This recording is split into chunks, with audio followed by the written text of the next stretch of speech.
en la segunda parte, ¿no es cierto?, del capítulo 3 de Números.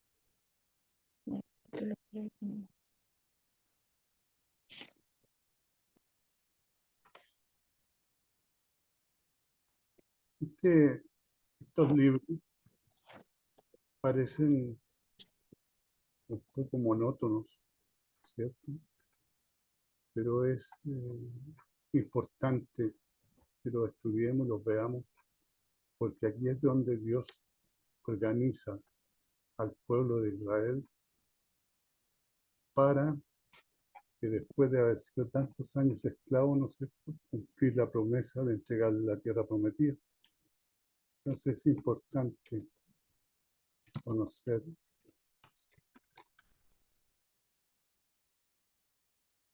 cómo Dios organiza a un pueblo que venía de ser esclavo, que no estaba acostumbrado a tener que programar ni pensar, solamente obedecer lo que le mandaban. Y también nos va guiando, ¿no es cierto?, en todo lo que nos muestra, los sacrificios y todo lo que se hace.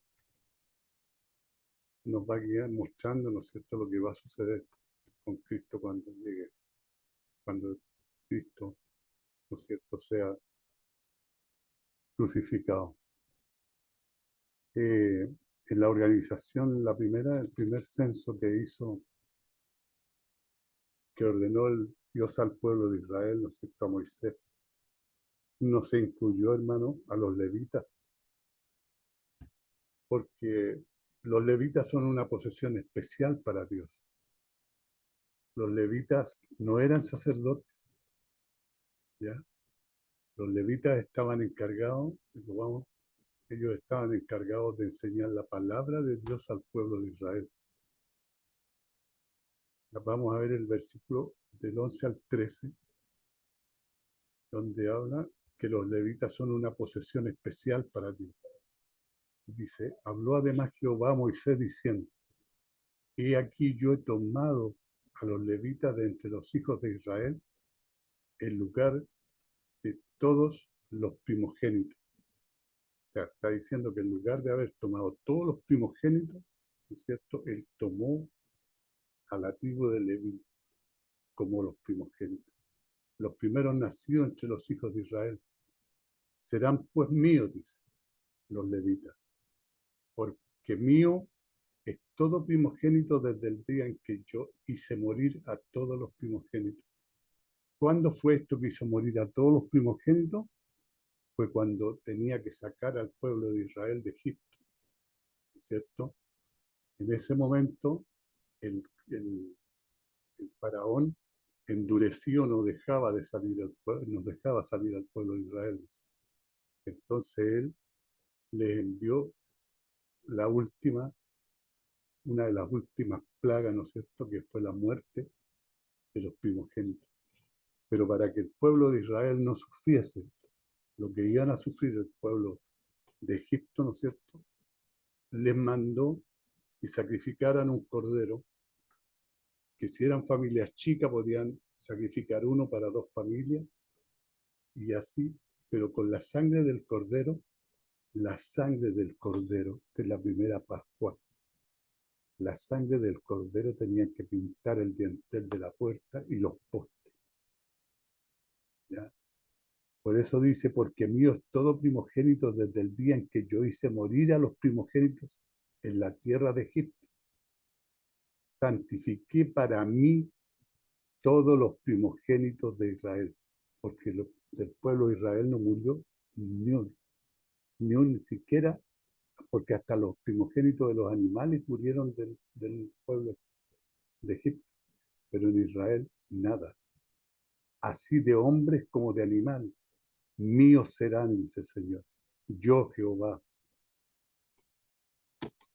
Yo he tomado, dice, a los levitas de entre los hijos de Israel, en lugar de todos los primogénitos. O sea, los levitas reemplazan a todos los primogénitos, ¿no es cierto?, de Israel, que Dios debió haberlos tomado como suyos y apartarlos de su familia. Pero aquí tomó al la tribu de Leví como los primogénitos. En la ley de Moisés, Dios tenía un derecho especial sobre el primogénito de Israel. Fíjese que en Éxodo capítulo 13, versículo 1, 2 nos dice, perdón, Éxodo 13, 11 al 15, y cuando Jehová te haya metido en la tierra del cananeo, como te ha jurado a ti y a tus padres, esta es la tierra prometida, ¿ya? Cuando te la hubiere dado, dedicarás a Jehová todo aquel que abriere la matriz. Estamos hablando del primogénito, del primer hijo. Y asimismo, todo primer nacido de tus animales. Los machos serán de Jehová. Mas todo primogénito de asno redimirás con un cordero. La cría de un asno la cambia por un cordero. Ya si sabía no, que eran grandes porque Las lo candongas, sí. porque redimieres, tiene quebrarás su servicio. También redimirás al primogénito de tus hijos. Y cuando mañana te pregunte tu hijo diciendo, ¿qué es esto? Le dirás, Jehová nos sacó con mano fuerte de Egipto, de casa de servidumbre, y endureciéndose Faraón para no dejarnos ir, Jehová hizo morir en la tierra de Egipto a todo primogénito, desde el primogénito humano hasta el primogénito de la bestia. Y por esta causa yo sacrifico para Jehová todo primogénito macho y redimo al primogénito de mis hijos. Esto de redimir al primogénito de los hijos, ¿no es cierto? Es cuando la primogénita era una mujer, era reemplazada, no es que la fuera a matar, no, sino que la primogenitura la tomaba el hijo que naciera posteriormente. Como muestran los pasajes de Éxodo, esto era cierto, así de hombres como de animales. Porque esto, hermano, les demostraba el principio de que Dios tiene derecho a la primera y mejor de nuestras bendiciones. Nuestras mejores bendiciones, las primeras bendiciones. Lo primero, lo mejor debe ser para Dios. Él tiene derecho a Dios. Allen señala que las palabras, en lugar de sirven como un claro ejemplo de sustitución en las escrituras hebreas. Génesis, capítulo 22, versículo 13, nos dice, entonces alzó Abraham sus ojos y miró, y aquí a sus espaldas un carnero trabado en un zarzal por sus cuernos. Y fue Abraham y tomó el carnero y lo ofreció en holocausto en lugar de su hijo. Aquí hubo un cambio. Dios le pidió a Abraham que le ofreciera a su hijo Isaac. Y resulta que Dios le había prometido a Abraham, ¿no es cierto?, una descendencia tan grande como las estrellas del cielo, como las arenas del mar, incontable. Pero Abraham veía que no le nacía un hijo, porque su mujer, él ya era de edad avanzada y Sara, su mujer, igual. Después que nació su hijo, entonces Dios, para probar su fe, ¿no es cierto?, le pide que le ofrezca a su hijo en sacrificio. Sacrificio, y Abraham, con esa fe tremenda que tenía, ¿no es cierto?, tomó a su hijo y caminó hasta el lugar que Dios le indicó, hasta el monte que se llama en estos momentos, después que Abraham lo bautizó como Jehová Jireh, o sea, Jehová provee. Entonces, cuando estaba por ofrecer el sacrificio, ¿no es cierto?, él le iba a poner la mano en la cabeza al niño cuando Jehová le dice a Abraham, Abraham, no pongas la mano sobre la cabeza del niño. Porque al poner la mano en la cabeza del niño, hermano, pues la cabeza del animal traspasaba los pecados de él al animal, o en este caso se le iba a traspasar a su hijo. Entonces, Dios le habla, ¿no es cierto? Y cuando Abraham mira hacia su espalda, ve un carnero trabado en un zarzal. por sus cuernos. Fue Abraham y tomó el carnero y le ofreció en holocausto en lugar de su hijo. Un carnero en lugar de su hijo. Se da cuenta cómo Dios cuida a sus hijos. Él quería ver cuál era la fe de Abraham. Por eso Abraham fue nombrado como el hombre de la fe, ¿no es cierto? El profeta de la fe, el padre de la fe hasta estos tiempos. En Mateo 20:28 dice, como el Hijo del Hombre no vino para ser servido, sino para servir, para dar su vida en rescate por muchos. Esto no tenemos que olvidarnos. El Hijo del Hombre no vino para ser servido, vino para servir. Dios mismo, hecho hombre para dar su vida en rescate por nuestros pecados, por muchos. Serán pues míos, dice los levitas, porque mío es todo primogénito. Leví, hijo de Israel y antepasado de la tribu de Israel, no fue el primogénito entre sus hermanos. Sin embargo, Dios eligió a los levitas como suyos y los consideró como un reemplazo del primogénito, hermano, de la nación en su conjunto.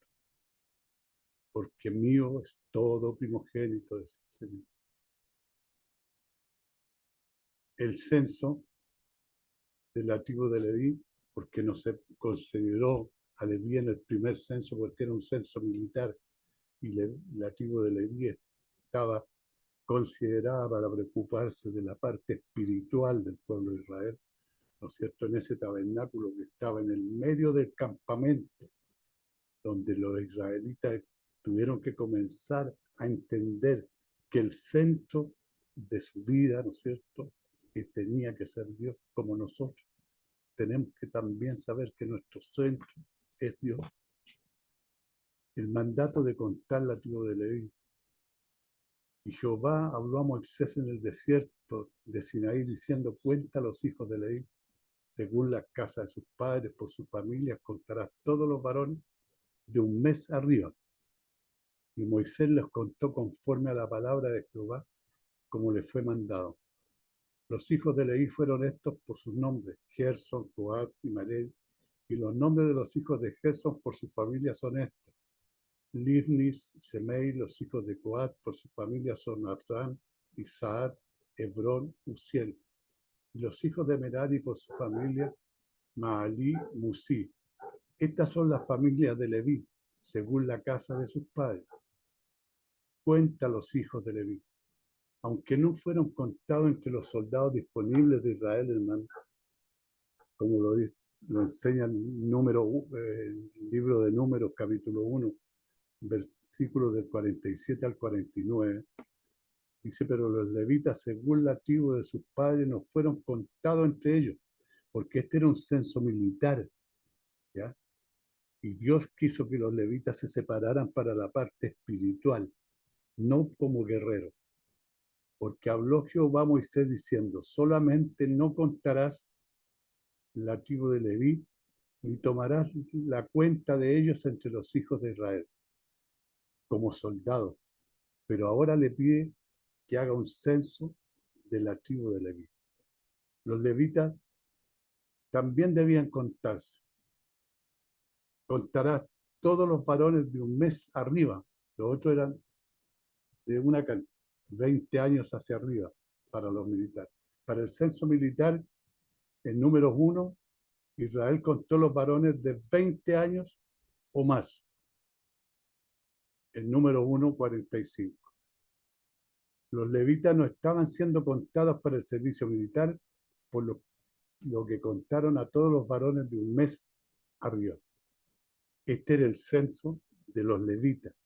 El otro era un censo militar para formar un ejército para que Dios los guiara, ¿no es cierto?, a la tierra prometida, que ellos tenían que conquistar con la ayuda de Dios, pero ellos tenían que conquistar. Entonces Dios tuvo que organizarlo, Dios tuvo que cambiarles la mentalidad de esclavos a una mentalidad de que puedan organizarse, pensar, ¿no es cierto?, ya como un pueblo digno de la tierra prometida, hermano. Según la casa de sus padres, la tribu de Leví debía ser categorizada por la familia y éstas se agrupaban según los tres hijos de Leví: Gerson, Coat y Merari.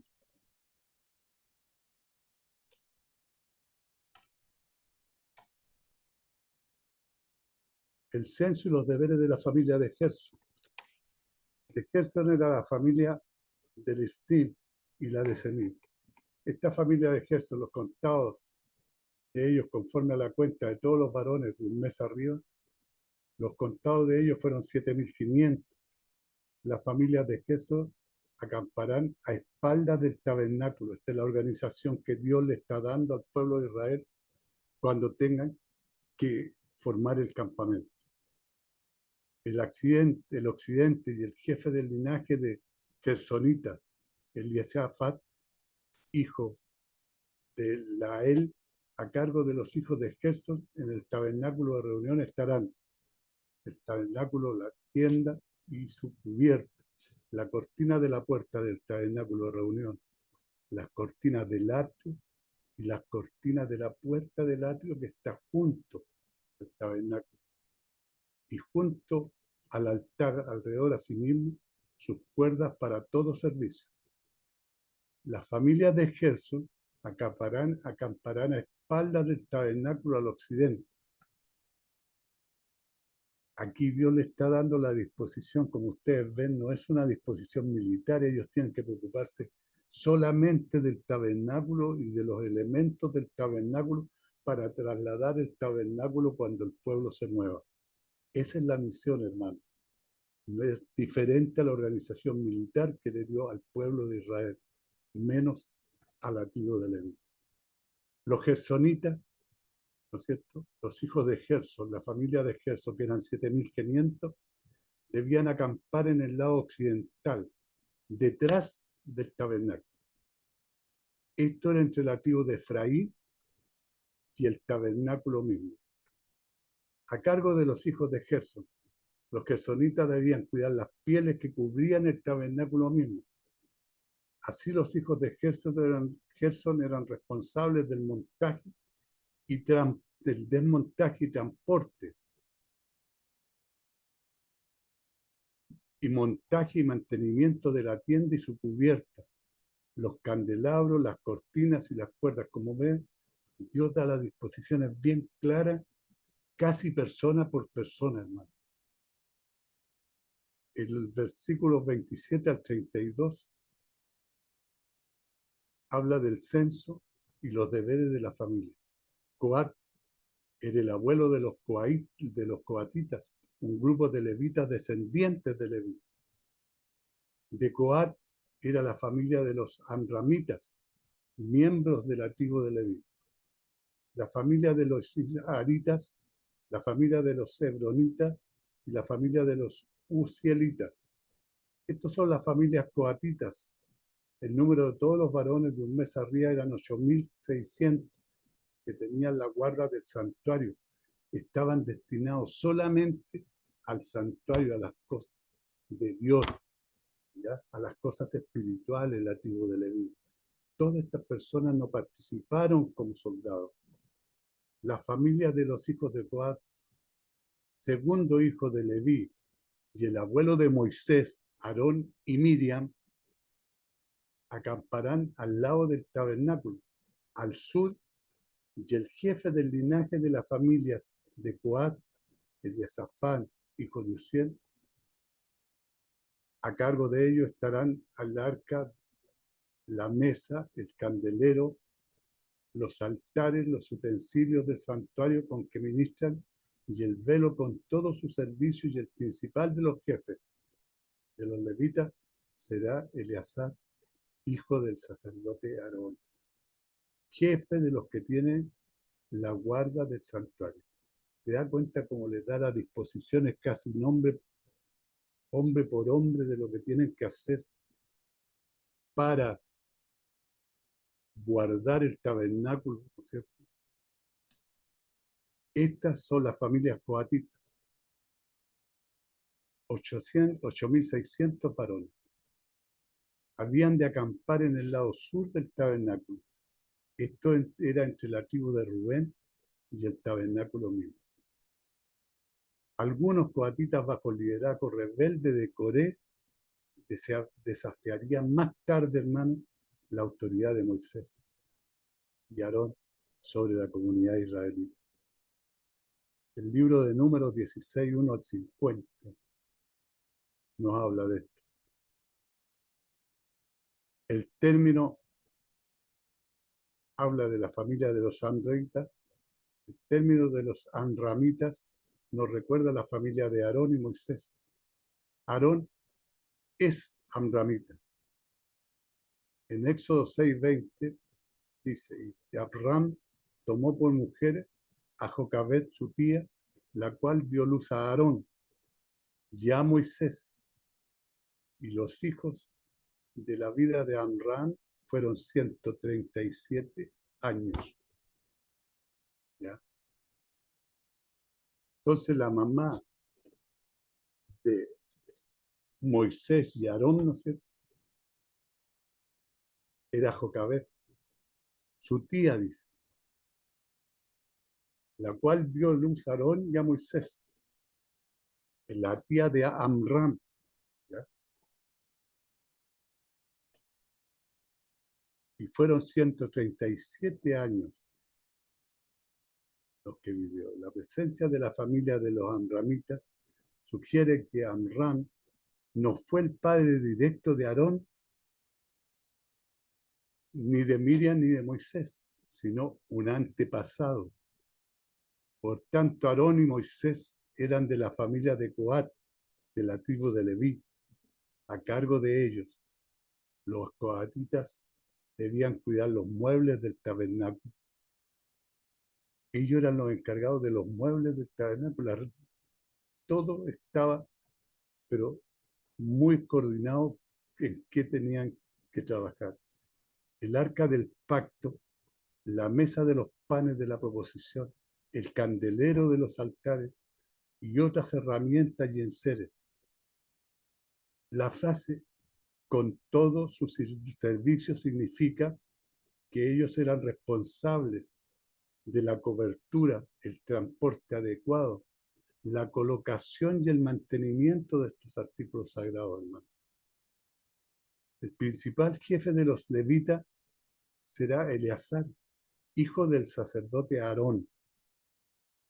Todos los levitas con deberes relacionados con la guarda del santuario estaban bajo la supervisión de los sacerdotes. Ellos no eran sacerdotes. ¿Ya?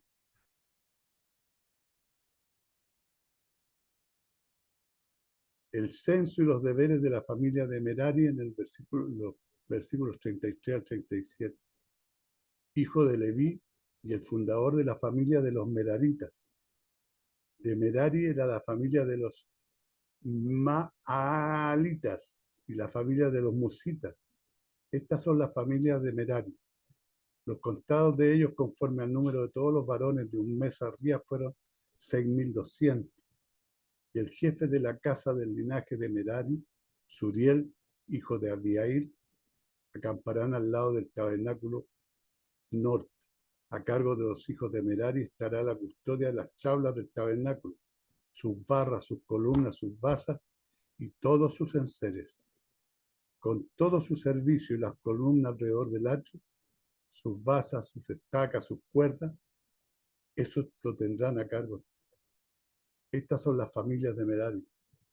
La familia de Merari, 6.200 varones, debían acampar al lado norte del tabernáculo. Esto era entre las tribus de Dan y el tabernáculo mismo. Y a cargo de esta tribu de Merari estará la custodia de las tablas del tabernáculo. La familia de Merari debía cuidar los aspectos estructurales del tabernáculo. ¿Ya? La parte estructural, no la parte espiritual, sino que la parte estructural. Incluía las columnas, las tablas, entre otros elementos. La frase con todo su servicio significa que ellos eran responsables del desmontaje, transporte y vuelta al montaje y mantenimiento de estos artículos que estaban en el marco, estructura y estabilidad del tabernáculo. El campamento de los sacerdotes. Los sacerdotes los acamparán delante del tabernáculo al oriente, delante del tabernáculo de reunión. Al este será Moisés y Aarón, y sus hijos teniendo la guarda del santuario en el lugar, los hijos de Israel. Y el extraño que se acercare morirá. Todos los contados de los levitas que Moisés y Aarón, conforme a la palabra de Jehová, contaron por sus familias, todos los varones de un mes arriba fueron 22.000, los que acamparán delante del tabernáculo al oriente. La familia de Aarón y Moisés debían acampar al lado oriente del tabernáculo, el más cercano a la entrada que estaba hacia el lado oriente, ¿ya? O sea, hacia el lado que daba el sol, aparecía el sol en la mañana. Ese es el lugar donde ellos se iban a instalar. Moisés y Aarón tenían la ubicación más privilegiada. Como era de esperarse, cuidaban la entrada del tabernáculo de reunión y lo hacían de cara al sol, lo que les estaba explicando yo. En cierto sentido, hermano, la entrada al tabernáculo está mejor orientada hacia el este porque esta es la dirección del campamento del pueblo. Más tarde, mucho más tarde, ¿no es cierto?, Salomón construiría el templo sagrado en Jerusalén. Su entrada también estaría orientada hacia el este, o sea, hacia donde aparecía el sol. El sol de la mañana brillaría primero en la entrada del lugar santo, como símbolo de la luz vivificante de Dios que ilumina el lugar de su presencia.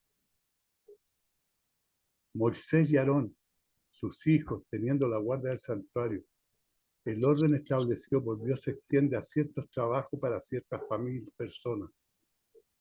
La familia de los levitas tenían ciertos llamamientos que debían cumplir. No había un solo hombre o familia para hacer todo. Dios los hizo dependientes unos de otros para realizar las obras. No cada uno por su lado, sino que todos dependían unos de otros. El lugar de los hijos de Israel, el trabajo de los sacerdotes y los levitas era para la gloria y el honor de Dios. Sin embargo, otra parte esencial de las necesidades, ¿no es cierto?, de los hijos de Israel, conociendo la naturaleza de su trabajo, se centraba en gran medida en sus necesidades espirituales. Ellos eran los encargados, ¿no es cierto?, de satisfacer las necesidades espirituales del pueblo de Israel. Pero ciertamente, hermano, incluía necesidades más allá de lo espiritual para hacer bien su trabajo. Como sacerdotes y levitas necesitaban ser siervos y comprensivos con el pueblo y sus necesidades. Y el extraño que se acercara al tabernáculo moriría. El trabajo de los sacerdotes y levitas solo debían ser realizados por los nacidos en las familias establecidas. Era exclusivo y estaba abierto todo sobre la base del deseo o la ambición. No estaba abierto todo sobre la base del deseo o la ambición. Este antiguo pacto, hermano, enfatiza un sentido de exclusión, a diferencia del nuevo pacto, ¿no es cierto?, que enfatiza la inclusión. Fueron 22.000 el número de varones entre los levitas. Era un total de hombres, el total de 22.000 levitas que se da en el versículo 39. ¿Ya?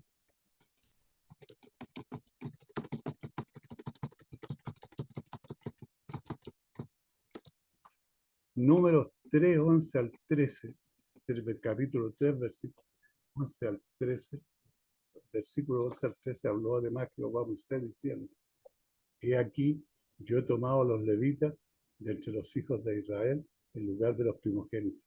Lo vuelve a repetir. Primeros nacidos entre los hijos de Israel. Serán pues míos los levitas. Dios le dijo a Moisés que el Señor reclamaría a los levitas como sustituto de los primogénitos varones de Israel, como la primera de las, probablemente la mejor de las bendiciones de Dios. El primogénito pertenecía a Dios. Un cordero primogénito sería sacrificado al Señor, pero Dios no quería sacrificios humanos. En cambio, recibió a los levitas, y este mandato de contar a todos los primogénitos varones de los hijos de Israel era parte de ese intercambio. Debían tomar a los levitas para mí en lugar de todos los primogénitos de los hijos de Israel.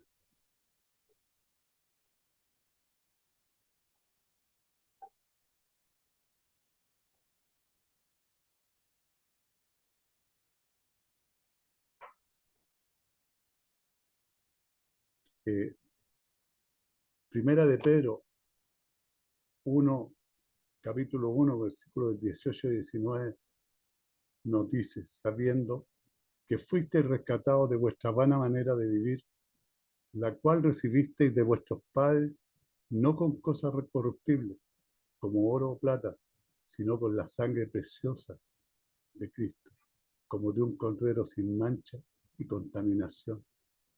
¿Por qué? Porque el Señor también nos considera, ¿no es cierto?, como sus primogénitos. El primogénito, Cristo dio su vida para que nosotros fuéramos rescatados de nuestra vana manera de vivir, hermano.